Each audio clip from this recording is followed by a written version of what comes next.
Ngayong araw nandito kami sa CSI San Fernando, La Union para mag-install ng CCTV cameras.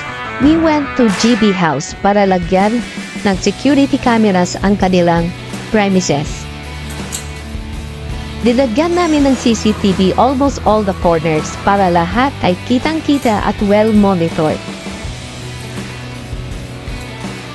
Ang mga nilagay naming cameras ay 4 na IR 2 megapixels camera na naka-scatter all throughout ditong location na to so that kitang-kita lahat at walang blind spot. So if you're looking for someone who could fix your CCTV or gusto nyong magpa-install, call us sa number on your screen.